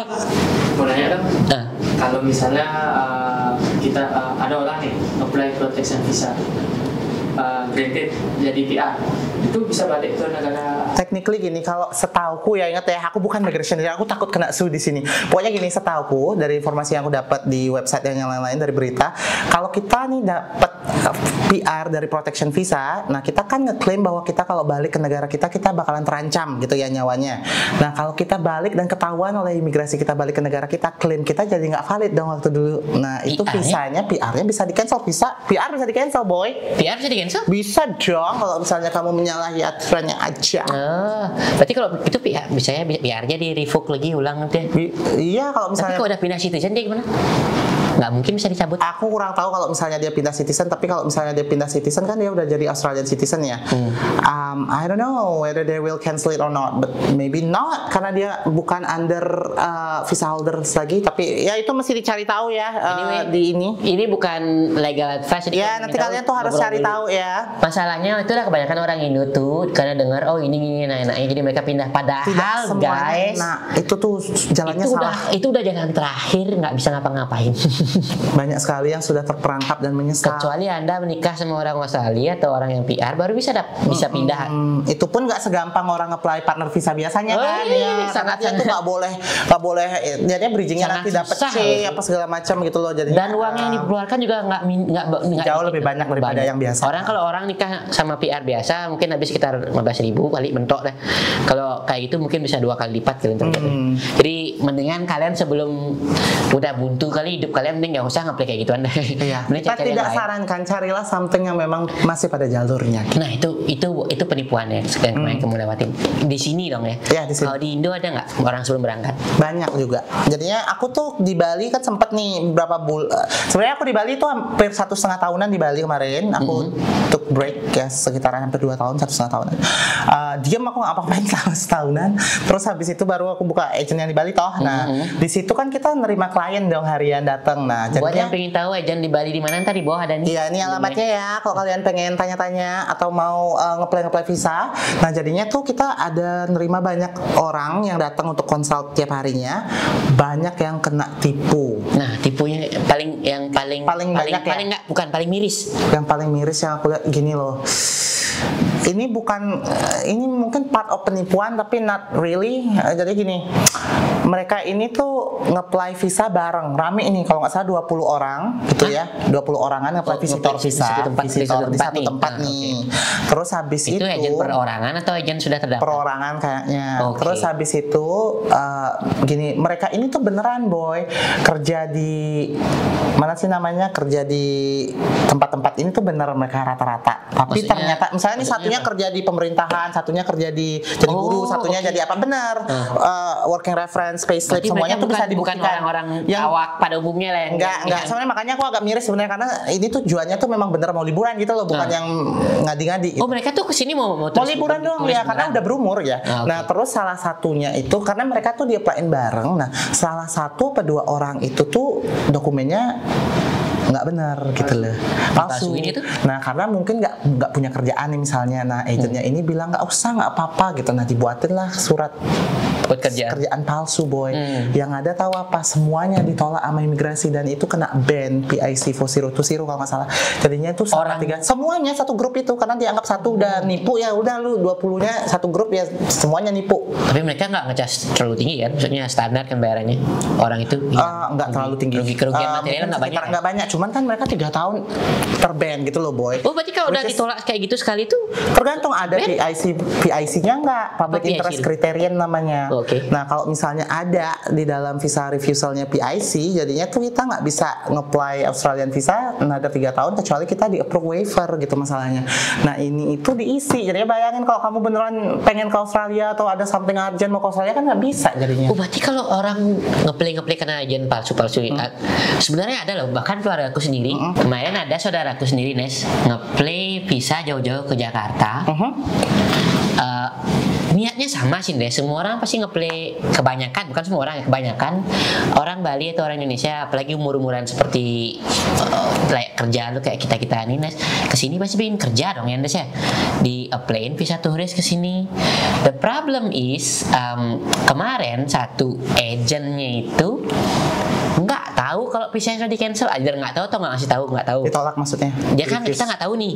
Oke. Ya aku kan nanya, gimana visamu?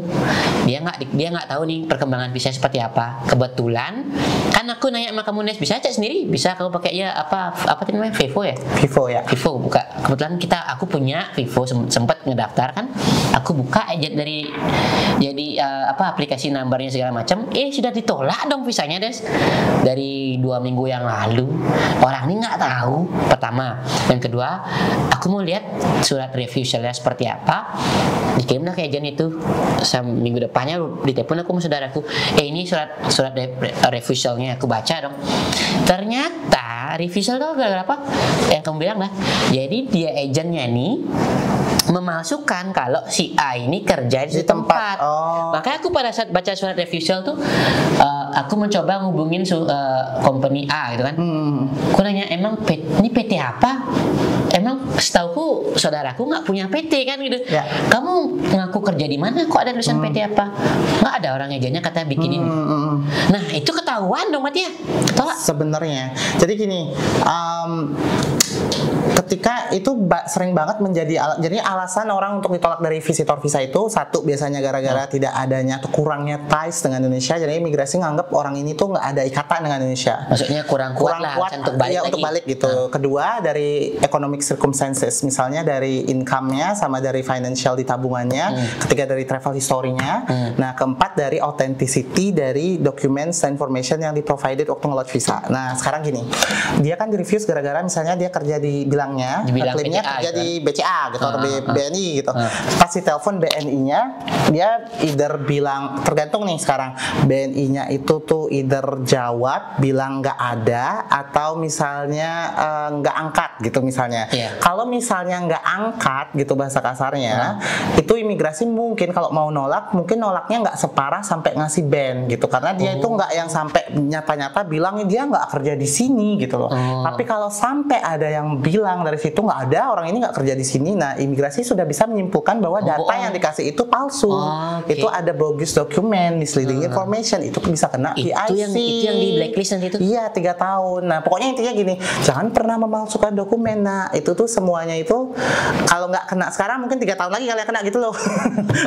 Masalahnya kan orang desperate banget tuh, sampai ada orang yang dibilang majennya itu kebanyakan, apalagi zaman sekarang, kalian jalan-jalan dulu ke Thailand, ke Singapura biar nambah cap. Ya itu salah satu benar kalau memang itu memang benar salah satu jalan kalau memang mau dapetin visitor visa, karena aku bilang tadi lebih gampang. Iya, karena kalau misalnya kita establish travel history yang lumayan kuat, kita kan kelihatan patternnya ke Australia cuma memang untuk holiday. Kalau misalnya contoh nih, oh boy udah pernah ke Swiss, udah pernah ke Inggris, udah pernah ke Amerika kayak gitu loh. Nah tapi kalau negara yang misalnya tidak menggunakan visa masuknya, imigrasi itu hanya memberikan sedikit saja value gitu kalau memang cari benernya gitu. Tapi kembali lagi, visa itu misalnya visitor, student dan yang lain-lain yang bersifat temporary itu tuh harus memenuhi kriteria direction nomor 69 yang namanya genuine temporary entrance direction gitu. Jadinya case officer itu diberikan 100% wewenang dan hak menggunakan opininya mereka berdasarkan hukum yang ada kriteria-kriterianya untuk nge-assess bahwa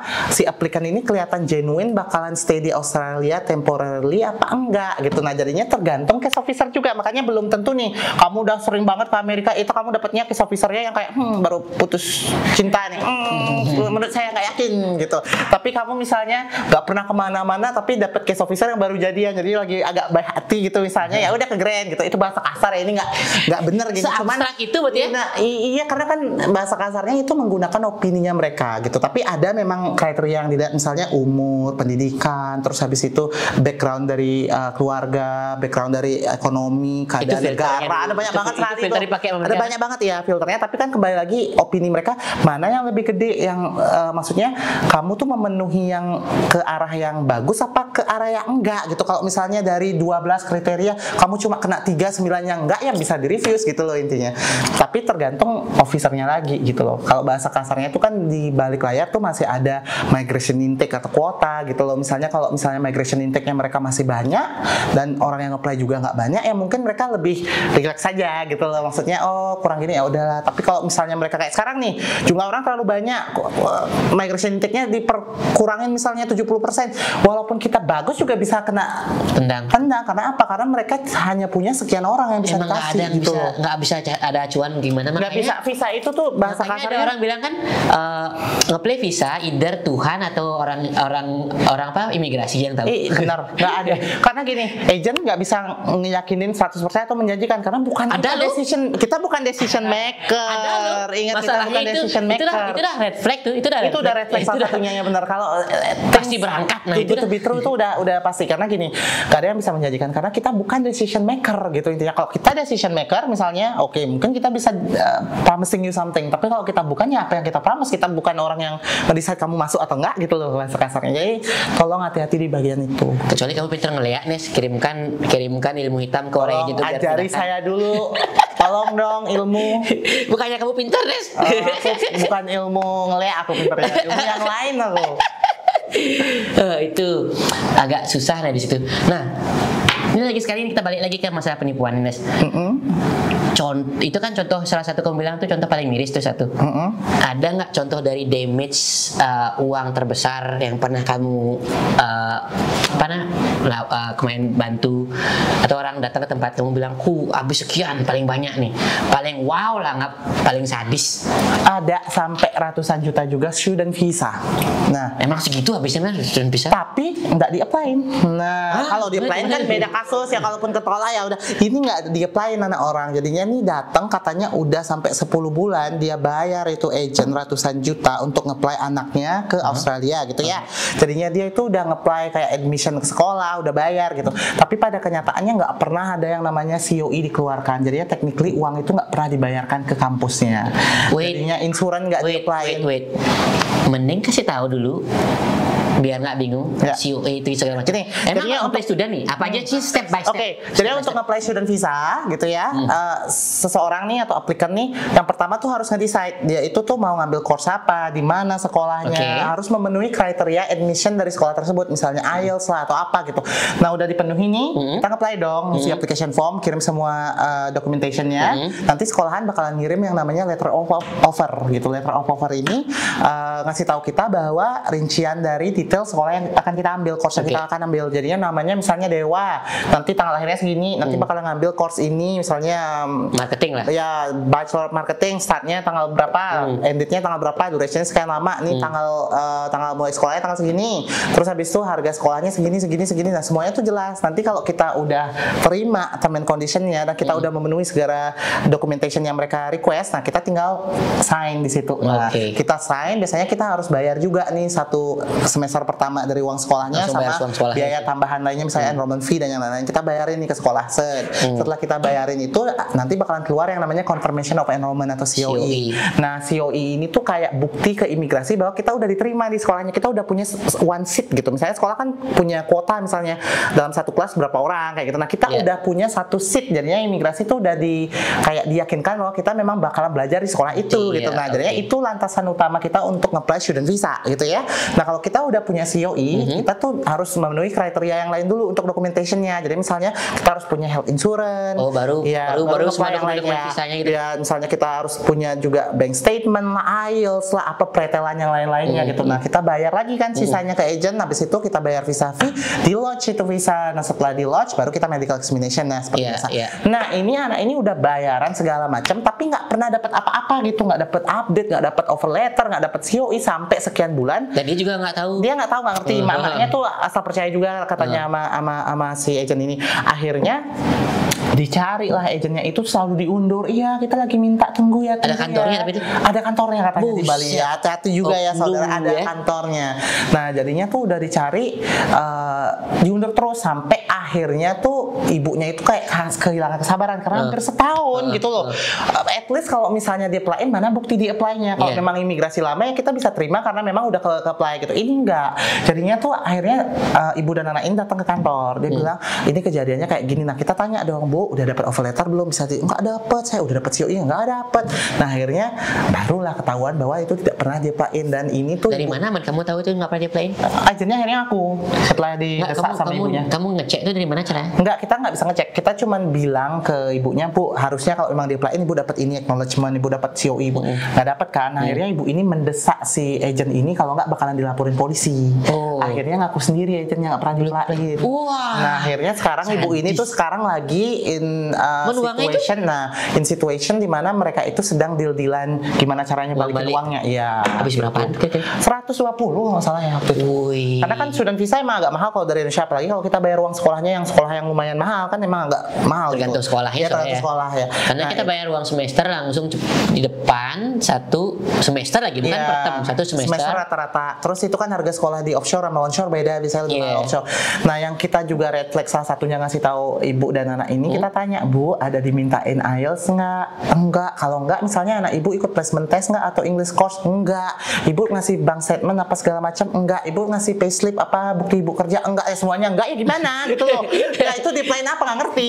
Jadinya kan agak bingung. Nah akhirnya dari situ kita bilang, Bu, nggak bisa kalau ibu cuma. Tapi kok udah bayar langsung dia?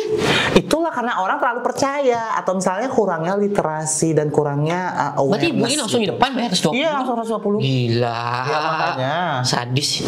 Ya, makanya. Tapi ibu tuh udah jadi anak itu berangkat sini. Nah itu karena dia kan gini, dia kan kita saranin karena kita udah tahu nih.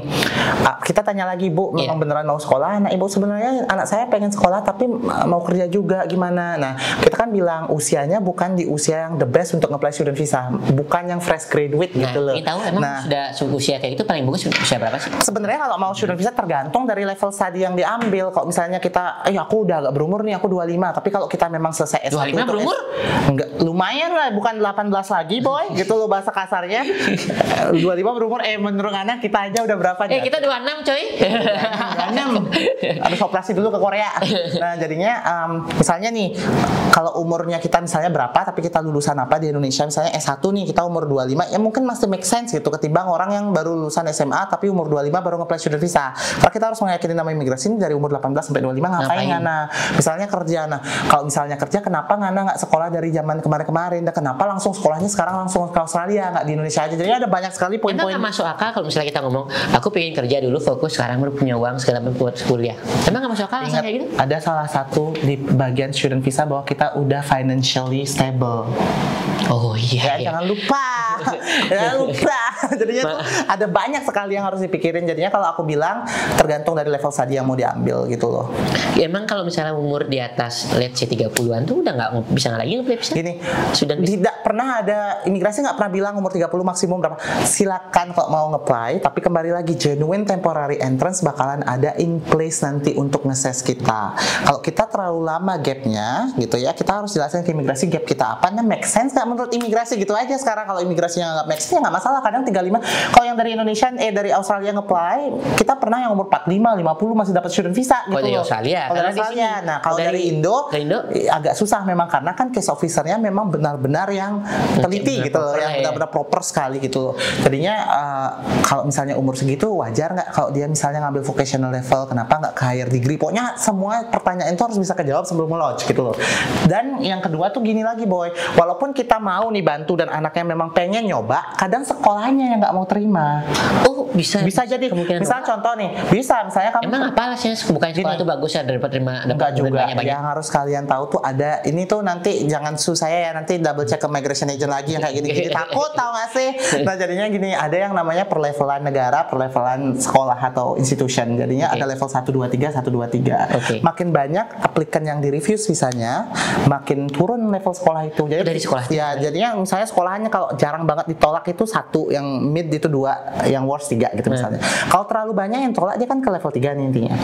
Nah negara kan ada 1 2 3. Indonesia used to be 1, sekarang 2 nih, level 2 kita. Nah kalau kita nge-apply ke level 3 nih sekolah misalnya yang paling banyak ditolaknya, bukan paling murah, yang paling banyak ditolak misalnya gitu. Nggak ngaruh.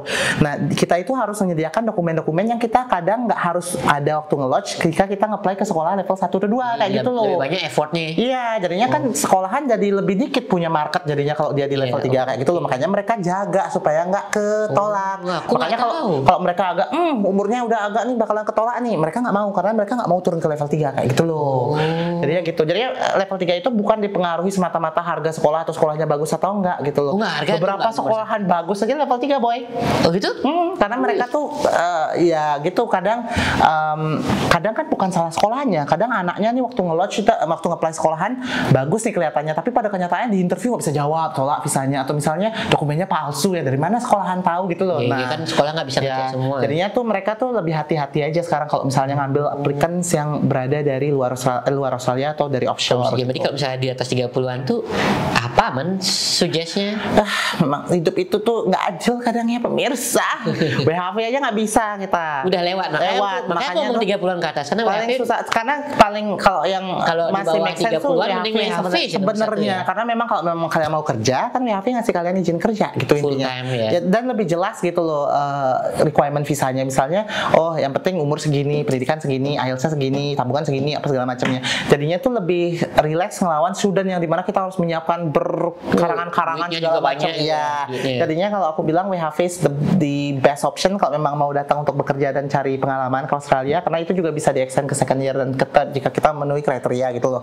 Nah, kalau di atas 30 gitu ya, memang option tidak hanya ke Australia, negara lain pun juga bakalan sama karena kita udah bukan in the most productive age dianggapnya gitu loh.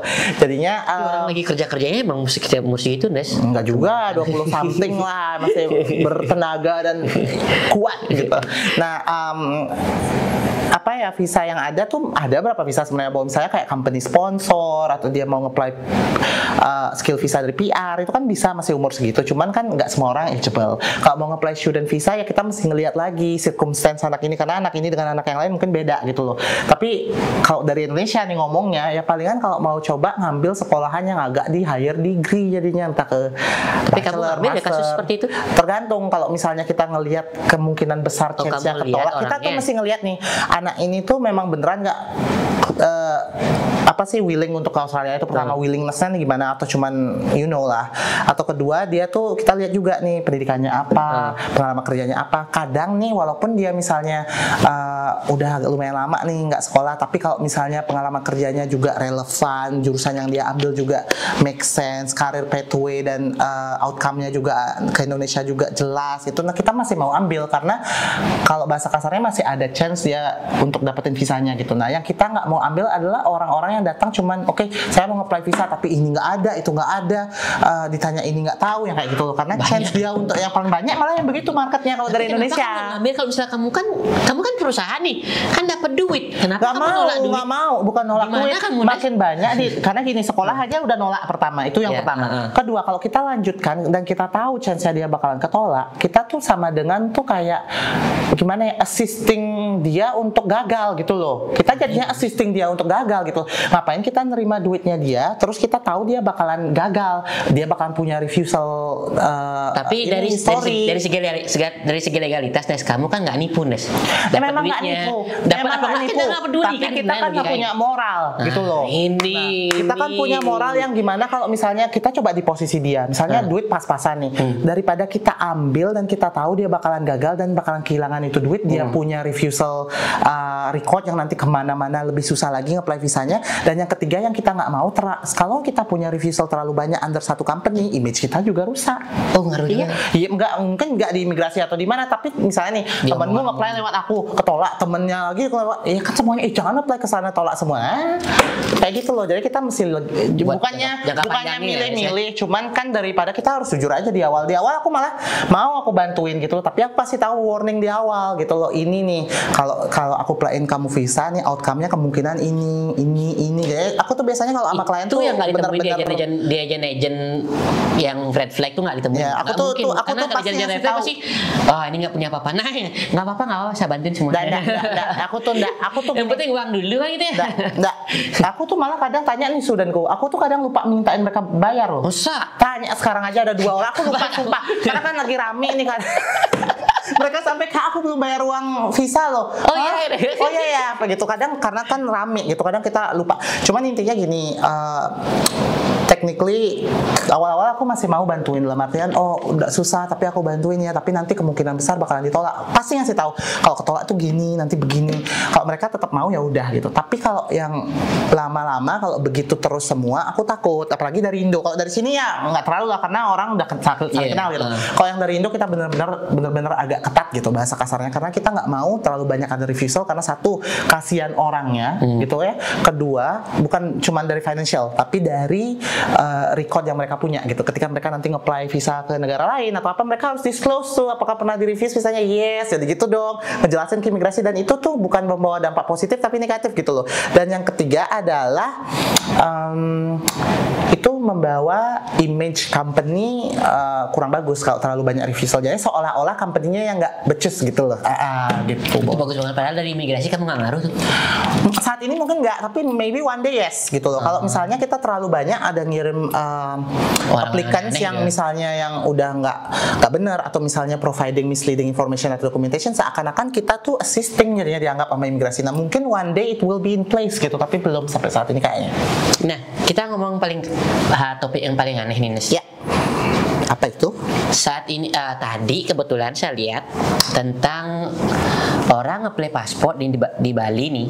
Jadi orang ngeplay paspor di Bali dimintain disuruh ngisi surat pernyataan bahwa Anda tidak boleh bekerja. Padahal logikanya sebenarnya setauku, correct me if I'm wrong, paspor itu merupakan hak nih, bukan kewajiban, hak milik setiap warga negara Indonesia. Kenapa kita ngeplay paspor mesti ditulisin surat pernyataan, apalagi materai lo tuh nggak boleh bekerja. Nah kalau misalnya orang Sudan terus emang nggak boleh bekerja sini? No, jadi gini, memang benar jadinya paspor itu memang benar sekali merupakan hak dari warga negara Indonesia. Jadi setiap orang itu berhak untuk mempunyai paspor. Tetapi pada implementasi hariannya gitu ya, kenapa imigrasi Indonesia gitu ya, misalnya di Bali gitu, kenapa harus menyertakan surat pernyataan bahwa kita tidak akan bekerja di luar negeri gitu ya, dengan ngeplay paspor gitu ya? Karena kalau ini dari sudut pandang aku, karena saking banyaknya orang yang ke negara-negara tertentu menggunakan visa pelajar ataupun magang gitu, kayak misalnya J1 di Amerika gitu ya. Apa itu? Kayak visa magang gitu, visa magang ya. Sama beda. Okay. Jadi dia pakai J1 kalau nggak salah, visa magang di Amerika.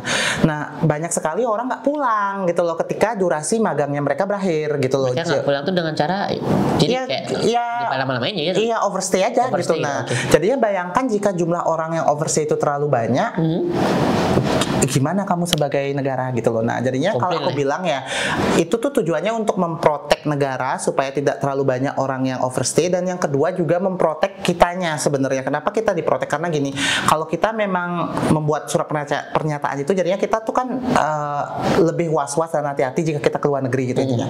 Jadinya kalau sampai contoh bahasa kasarnya nih, kita ke Amerika misalnya, kita punya paspor, kita bikin memang dengan tujuan apa gitu, misalnya holiday atau misalnya kita WHV atau J1, kita misalnya overstay, nah kita kan memberatkan negara sebenarnya. Karena kalau sampai something yang terjadi, misal contoh kan banyak kejadian ada orang yang kecelakaan sampai meninggal, nah itu gimana? Siapa yang tanggung jawab? Mereka ingin tuh mengurangi hal-hal yang kayak begini, makanya pembuatan paspor diperketat. Belum lagi yang kedua nih, misalnya kita ke negara, banyak orang yang nggak tahu, kembali lagi nih, banyak orang-orang yang nggak tahu, inilah kadang diperalat, disuruh buat paspor, nanti ujung-ujungnya dikirim ke negara-negara yang misalnya contoh nih, kamu nyebut negaranya ya, salah satu negara di Asia yang memang itu negara yang terkenal kita dijadikan tenaga kerja untuk bekerja di perjudian gitu loh. Belum ada boy, ini banyak ini, atau yang berarti misalnya human trafficking itu salah satunya mungkin part of human trafficking, atau misalnya nih sexual assault dan yang lain-lain gitu loh. Jadinya ada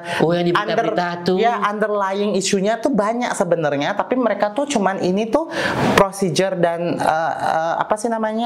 decision ini dibuat, aku yakin sebenarnya tujuannya bagus gitu untuk minimize sampai hal-hal seperti ini terjadi, tapi memang gimana ya, susah karena kita nggak tahu siapa yang kena, siapa nggak kayak gitu. Itu yang sedihnya. Mungkin jeleknya mungkin karena dia dipukul rata ya. Jadi ada orang yang nggak tahu kayak kita nih, misalnya emang beneran kok saya mau liburan ke Singapura 3 hari, emang beneran kita mau kerja kan memang boleh kerja, emang harus kerja ya. Enggak harus kerja, emang boleh kerja. Emang harus kalau kesini, kalau nggak kerja gimana cara bayar macam-macam. Terus kalau misalnya mereka tuh ngisi surat pernyataan dari awal, itu nggak bisa dituntut atau nggak bermasalah, tertuntut takutnya itu. Nah itu yang kita nggak tahu, apakah mereka bakalan go ahead sampai nuntut apa enggak. Kalau aku bilang materai, sih most likely nggak sampai nuntut. Kalau sampai nuntut, bayangkan berapa itu Dirjen Imigrasi harus menuntut, pemirsa, bener nggak sih? Cuman mungkin kalau sampai nggak yang sampai masalah gitu loh boy. Berarti kan kalau kita misalnya nih, habis dari turis ke student mungkin atau apa yang memang masih dalam jalur legalitas, mungkin kita tidak akan dipermasalahkan. Ini baru opini yang nggak yakin. Cuman kalau sampai kita ujung-ujungnya nanti overstay, atau nanti kita di sini misalnya doing something related to criminal, or misalnya something yang, nah itu mungkin bisa dituntut gitu, karena itu kan merugikan negara. Masuk akal sih, cuma mungkin karena aku juga sama kemarin kan ganti nama ke ke mana ke di Ngurah paspor. Rai bikin paspor itu agak ruwet karena kan aku harus BAP karena namaku yang sebelumnya beda, ininya beda, gender beda, ruwet. Itu karena kan kau memang sengaja. Iya, sengaja memperluat diri ya. Nah, cuman I know the feeling karena di sebelah aku itu ada orang yang mau magang ke Malaysia juga sama. Ditanya-tanya dulu segala macam. Aku malah belum pernah dengar ada visa-visa magang gitu. Ada visa magang Singapura ada, boy, yang aku tahu ke Dubai or something ada. Mungkin orang terlalu eksploitasi jadi kayak ada persulit gitu. Ya karena mungkin banyak tuh kita dijadikan tenaga kerja yang memang unlawful atau misalnya ada yang di human trafficking ring. Itu kan mungkin di berita-berita dalamnya, banyak sampai sama majikannya disiram air panas ya makanya lah gitu. itu dia itu tuh protek kita sebenarnya jadinya Mungkin harusnya yang kalau ditanya mau bikin paspor mau kemana itu tanya baru itu benar kayak mau ke negara ini, oh iya kamu harus isi surat pernyataan dulu mau bikin paspor mau karena ke Australia ngapain. ya I know. Impossible juga kamu kerja di sini dengan It ilegal. might be the way that they implemented it gitu yang agak sedikit Salah omongan. rancu. Sebenarnya nggak impossible kerja di sini walaupun ilegal. Bisa kamu kerja di sini dengan ilegal. Cuma ya seperti tadi bilang Bang Panes nggak bakal di cover pemerintah, nggak bakal dibantu. Kamu kalau nggak digaji kamu nggak bisa protes. Nggak bisa lah dari Kalau awalnya kamu aja kita ilegal. udah nggak bener gitu loh. Ya gimana? Tolong dihindari kalau orang-orang yang dengar podcast ini tolong hindari cara buat berangkat ke Australia atau mau kerja Ke negara manapun sebenarnya. manapun dengan cara ilegal karena kalian nggak bakal dapat protek dari negara. Dari negara sini, dari negara kita gitu loh. Karena kita awalnya dan akhirnya udah salah gitu loh. Nah itu dah. Yang terakhir nih Nas sebelum kita ke last question. Ya. Sekarang kan lagi perubahan tentang visa. Apa ya yang berubah itu student kalau nggak salah ya? Ada banyak sebenarnya, tapi yang memang difokuskan itu student dan graduate visa untuk saat ini. Jadinya imigrasi itu sudah aware bahwa jumlah intake dari migration itu sampai hampir triple dari tahun-tahun sebelumnya. Maksudnya Apalagi dari orang apply itu orang yang dapat visa gitu, orang yang udah dapat di visa, Australia oke. itu triple dari sebelum COVID gitu loh. Jadinya Oke. sebelum COVID plus sekarang itu 3 kali lipat orang. karena WHV sih kan Salah nambah. satunya dan ada banyak lah gitu intinya. Jadinya mereka itu menganggap oke, itu tuh nggak balance. Misalnya kita ngelihat nih dari housing misalnya susah banget kan kita sekarang cari Oh renting iya, aduh, house, cari di ini rumah. juga kan mahal jadinya kan kerja juga nggak bakalan segampang dulu carinya. Nah kenapa? Karena terlalu banyak ada orang gitu. Mereka ingin mengurangi sekarang. Jadi mereka tuh mau removing orang-orang yang memang dianggapnya udah nggak harusnya di sini gitu bahasa kasarnya. Jadinya untuk misalnya student visa itu ada berapa perubahan. Yang pertama itu udah ada dari berapa waktu ini yaitu financial yang sebelumnya berapa jadi berapa. Jadi ditambahin nama mereka jumlah financial yang harus ditunjukkan. kayak rekening korannya. Ya itu ditambahin tuh dari bulan November kalau nggak salah. Tapi yang nanti atau dekat-dekat ini bakal berubah yaitu dari English evidence atau English IELTS lah ingat. ya capacity Hasil di mana yang sebelumnya cuma minta 5,5 sekarang dinaikin jadi 6 untuk student visa. Nah ini yang kita belum dikit tahu. doang, emang susah? Yes, lumayan susah bagi gitu. orang-orang. Nggak pernah tes IELTS nggak tahu. Nah, ini tuh masalahnya itu IELTS 6 ini kita belum tahu apakah implementasinya mereka minta di awal waktu nge-launch, apa tengah jalan mereka requestnya, apakah bisa di waive, apakah bisa di replace dengan something else. Itu yang kita belum tahu karena belum dipublish secara gamblang sama imigrasi. Rekening koran berapa nambah deh? Emang dulu berapa sih? Kalau nggak salah tergantung sekolah sih berapa harga sekolahnya, tapi roughly mulai dari sekitaran 30.000 sampai Ngitungnya up gitu. Dia tuh ada misalnya dia tuh buat nanti per tahun itu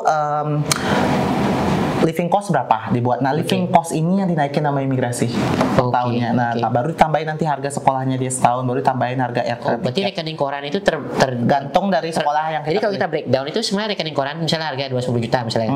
Oh itu dari biaya sekolah berapa kali? ya biaya sekolah setahun, terus habis itu biaya hidup kita selama Oh, 1 aku baru tahun, tahu. terus habis itu airfare tiket gitu. Nah kalau kamu punya dependent misalnya ada istri atau Keluarga, anak tuh berarti. dependentnya segini, anak segini, terus airfare tiket untuk mereka segini. Makanya kalau misalnya kamu punya keluarga pasti lebih di atas itu lagi gitu Oh, financialnya. oke. Itu yang Dinaikin nambah tuh. ya IELTS yang nambah, terus habis itu nah imigrasi ingin mengurangi orang yang sudah terlalu lama di Australia under student visa yang ngeklaim bahwa dirinya bakalan temporary di Australia tapi mereka permanently temporary. Nah, itu yang dibilang Seperti saya imigrasi. dulu.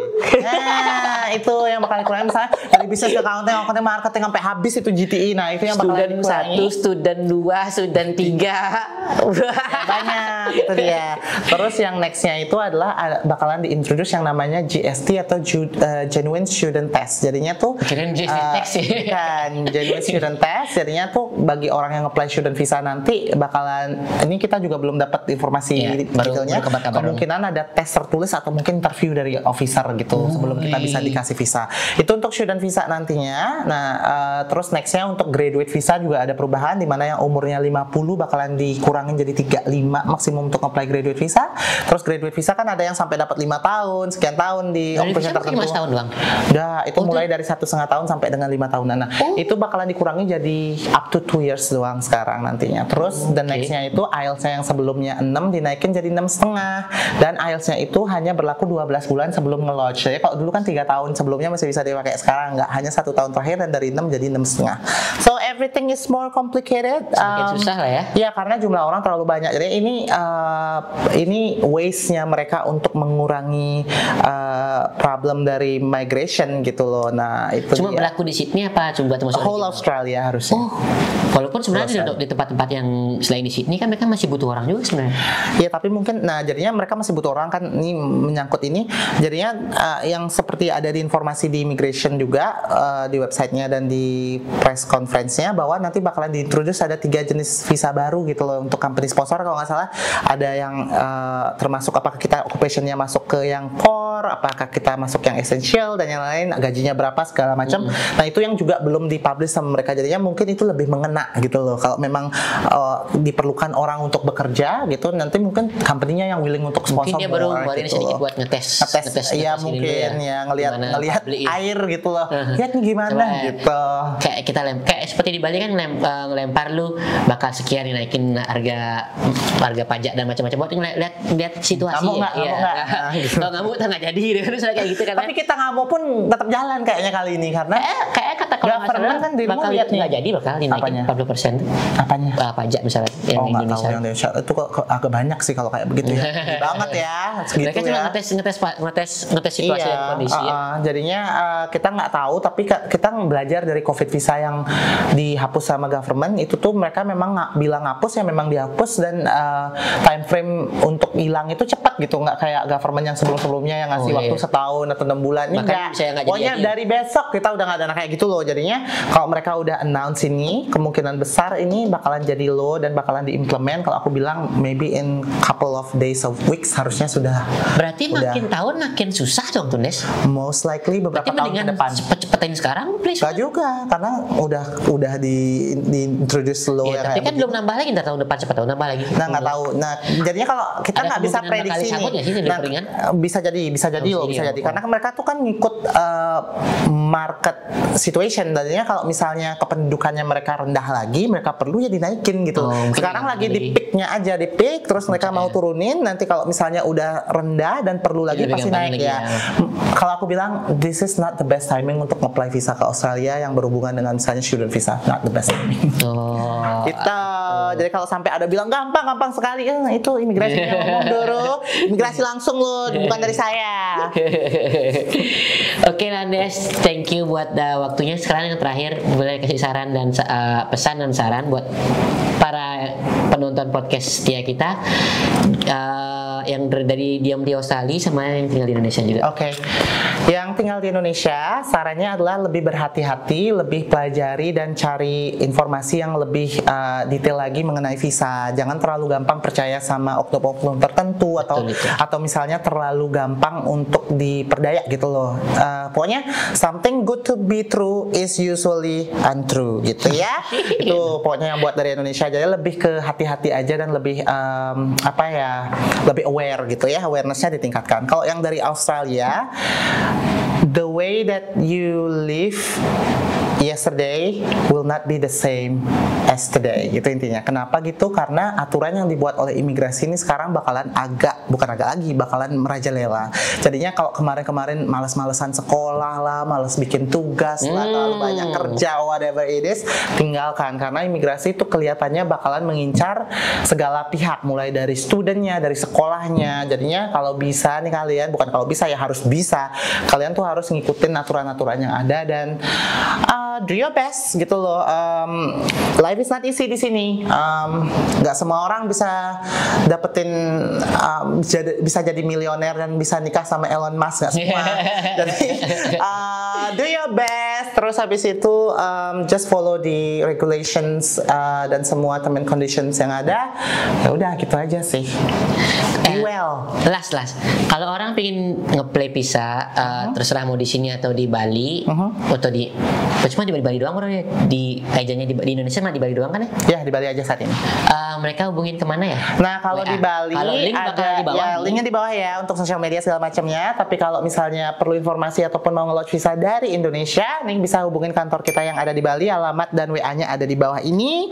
Atau misalnya kalau kalian sudah berada di Australia, mau misalnya ngubah dari WFH ke student atau yang lain-lain, kalian mau konsultasi, kita udah punya office sekarang di Sydney.